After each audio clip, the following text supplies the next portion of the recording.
Hello， 欢迎收看《Go Go Go 卡巴》。今天呢，带大家来搭飞机。不过呢，我们不是去旅行的。今天 Go Go 直击要带大家关心的是空服员、空服眼呢，到底有多辛苦？走了。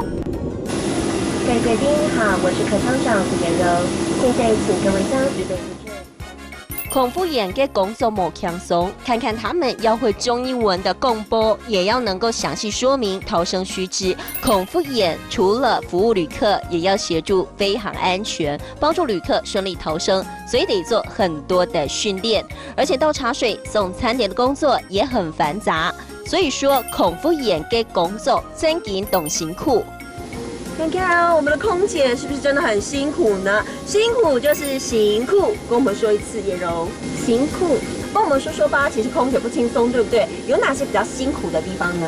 我们辛苦的地方应该就是我们的作息比较不正常，因为我们可能有红眼班或者是很早的班，对，那我们可能会让我们的皮肤状况比较不好。离客坐飞航机扛10公斤的登机箱，空服员也得帮忙，所以很多人腰椎出问题。另外也有空服员有脊椎侧弯的毛病，而且空服员的职业病还真的不少。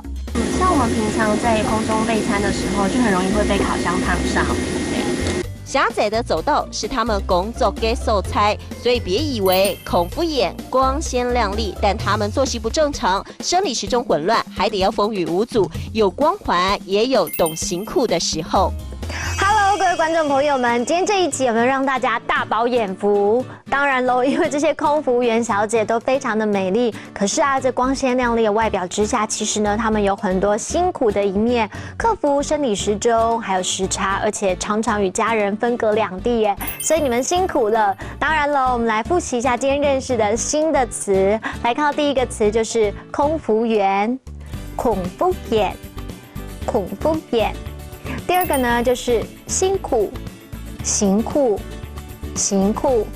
第三个呢，我们来学一整句话。来看到这句话就是空服员工作不轻松，空服员嘅工作冇轻松，空服员嘅工作冇轻松。空服员真的是辛苦了，谢谢你们带给我们这么棒的旅程。好了，我们下次见了，拜拜。